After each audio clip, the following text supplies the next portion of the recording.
Hello friends, welcome to my YouTube channel Notes Wali. In this video, we are here to look upon the notes of S block elements of chemistry class 11th. The link for accessing the PDF of notes is in the description box. Go and check now. These notes are not made by me, but I assure you that I will make you available the written notes as soon as possible. So let's have a look at the main concepts of the chapter. So from the name of chapter we learned that it is about the S block elements. So S block is basically the group 1 and group 2 of the modern periodic table, and the group 1 consists of lithium, sodium, potassium, rubidium, cesium, francium. These 6 elements, and these are known as alkali metals, whereas the group 2 is known as the alkaline earth metals. But we also know that the first element of every group shows some anomalous properties from the rest of the members of the group because of inability to form pi bonds, very small size, and it shows diagonal relationship because of the similarities in atomic and ionic radius. So let's have a look at the physical properties of group 1 elements. Large atomic radii, large ionic radii, low ionization enthalpy, hydration enthalpy, oxidation state, metallic character, melting point and boiling point, nature of bond formed, flame coloration, photoelectric effect. We all will learn a general trend for the S block elements, especially alkali metals here, and their nature of these above mentioned properties. The chemical features of the alkali metals include reducing character, reaction with dihydrogen, oxides and hydroxides, reaction with halogen, reaction with water, solubility in liquid ammonia, reaction with sulfur and phosphorus. And nextly there is diagonal relationship between lithium and magnesium. It is written here wrong, that is aluminium, but actually the lithium resembles or share the diagonal relationship with magnesium, and their points of similarities are given below.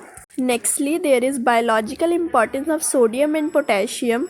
Now we come to the group 2 elements, that are alkali earth metals. We shall also distinguish them and see a general trend on the basis of the following given properties, such as atomic radius, ionic radius, ionization enthalpy, hydration enthalpy, oxidation state, electronegativity, metallic character, melting point and boiling point, coloration to the flame, complex formation, formation of organometallic compounds, reducing character, reaction with oxygen, reaction with halogens and water, reaction with hydrogen. And there are some important compounds such as caustic soda. You know what is caustic soda? Caustic soda is actually the sodium hydroxide whose chemical formula is NaOH. Nextly, there is sodium carbonate, then quicklime, which is nothing but calcium oxide, then limestone whose chemical composition is CaCO3. Nextly, cement and plaster of Paris. Plaster of Paris has its chemical name calcium sulfate hemihydrate.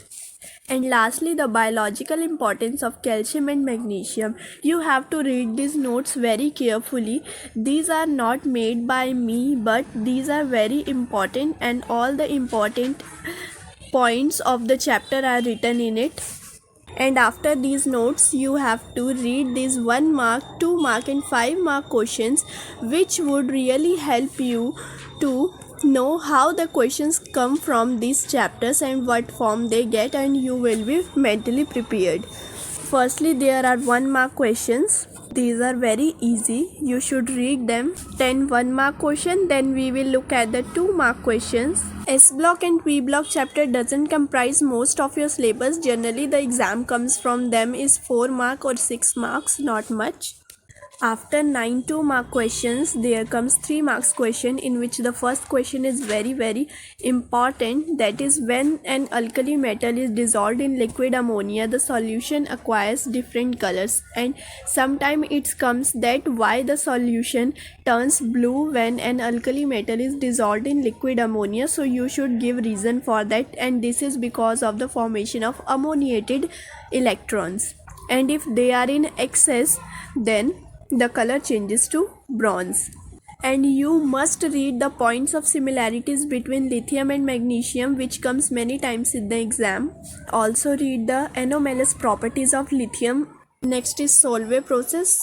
You have also to remember what the trend for the chemical reactions being followed by the S block elements, and also don't forget to revise the biological or industrial application and importance of some important compounds like limestone and cement and plaster of Paris. Now one more most important question, that is why are potassium and cesium used in photoelectric cells instead of lithium? This question comes almost every year in the exam and you must remember this. And the reason behind it is the potassium and cesium have low threshold frequency and they show photoelectric effect at comparatively less time than the lithium, because lithium has very high ionization enthalpy due to very small size and its closeness to the nucleus. Again a very important question, that is why alkali and alkaline earth metals are not obtained by chemical reduction methods, and the reason behind them is they are very reactive in nature and never found to be in free state in the nature. Now comes the 5 marks question, which you must read very carefully, and many of the 5 marks question nowadays are made from 1 or 2 mark questions. And you can see that in the first question we have to compare the solubility and thermal stability of the alkali metals and alkaline earth metals of their nitrates, carbonates and sulfates.